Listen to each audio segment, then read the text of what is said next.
D'ici la mise en place du RAC 0 en 2020, je souhaite que les syndicats professionnels s'occupent de questions telles que l'évolution du métier d'opticien, la transformation de la formation de façon à préparer à des délégations de tâches plus importantes, mais aussi à des questions cruciales comme la suppression du remboursement différencié ou l'évolution des relations entre réseaux de soins et opticiens. Les conclusions du rapport de l'IGAS de juin 2017 allaient d'ailleurs dans ce sens.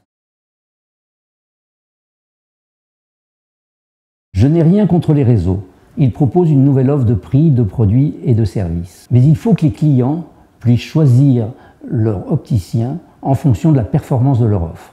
La concurrence ne doit pas être biaisée par le remboursement différencié ou le tiers payant sélectif qui pousse des clients à aller chez un opticien chez lequel ils ne seraient pas allés naturellement s'ils avaient la liberté de choisir leur professionnel de santé.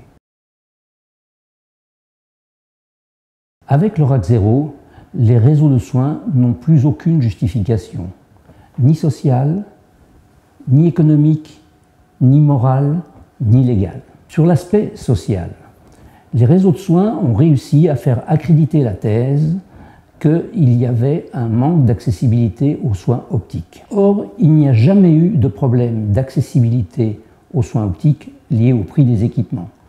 Depuis longtemps, on peut trouver dans de nombreux magasins des équipements optiques à 29 ou 39 euros. En revanche, il y a eu un problème d'accessibilité aux soins optiques lié à l'indisponibilité des ophtalmologistes. Avec le panier RAC 0, plus de problème d'accessibilité aux soins. Tous les Français pourront trouver dans tous les magasins d'optique de France des lunettes adaptées à leur vue sans rien débourser.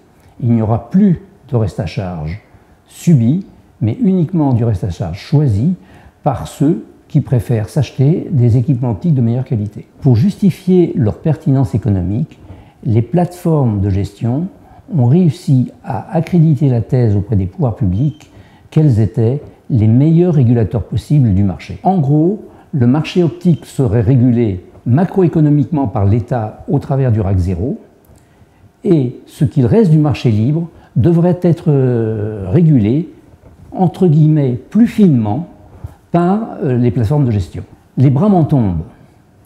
Quelle meilleure régulation microéconomique que celle exercée par le client qui exprime par son acte d'achat son jugement sur le rapport qualité-prix-service d'un produit. On apprend dans tous les cours d'économie que le meilleur régulateur possible des prix sur le marché est le client qui met en concurrence les distributeurs et les fabricants de ce marché. Il y a en France plus de 12 000 magasins d'optique et c'est probablement le domaine de la santé qui est le plus concurrentiel, sans aucun numerus clausus, sans aucune restriction d'implantation. Mais dans notre secteur, les plateformes de gestion nuisent à l'efficacité de la concurrence car elles restreignent la liberté de choix du client au travers du remboursement différencié.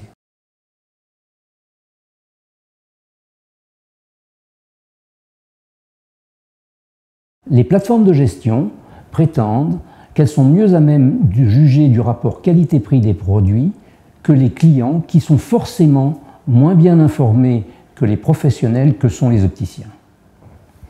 C'est la fameuse théorie de l'asymétrie de l'information. Mais cette théorie s'applique à tous les produits qui ont une certaine technicité ou complexité.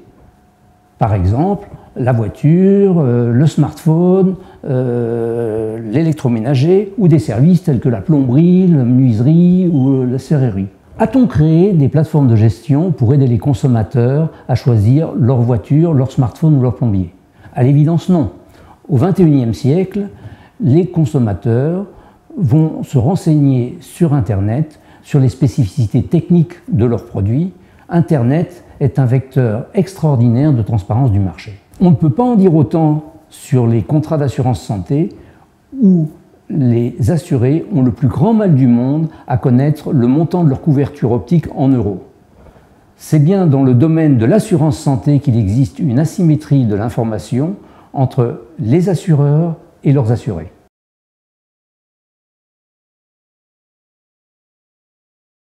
Le RAC 0 instaure un traitement égalitaire des assurés car il leur permet à tous d'accéder à un produit RAC 0.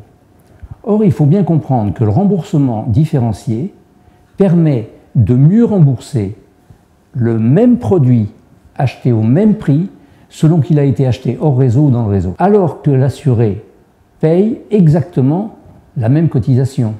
Comment justifier ce traitement inégalitaire dans un nouvel environnement de RAC choisi? La mise en place du RAC 0 diminue indéniablement l'attractivité des réseaux de soins. Les plateformes de gestion vont donc être tentées d'augmenter le montant du remboursement différencié pour inciter plus fortement les assurés à fréquenter leur réseau, au point de ne plus respecter l'une des clauses essentielles de la loi Leroux, qui était que le remboursement différencié ne doit pas altérer la liberté de choix du professionnel de santé par le patient. Je serai très vigilant sur ce point juridique très important.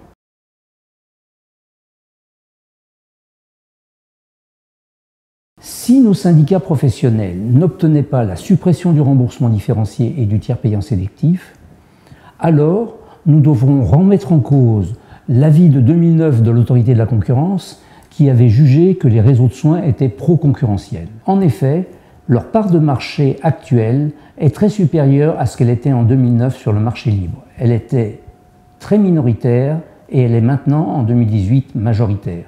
De plus, les réseaux de soins vont vouloir se différencier par la qualité de leurs produits, ce qui aura un effet inflationniste. Pour terminer, le reste à charge zéro sera institué en 2020 et l'accès aux soins sera parfait. En 2020, les réseaux de soins auront un caractère anticoncurrentiel si la concurrence est biaisée sur le marché libre par le remboursement différencié. Depuis toujours, j'ai été un opposant du remboursement différencié. Avec la mise en place du RAC 0, le remboursement différencié devient injustifiable et injustifié.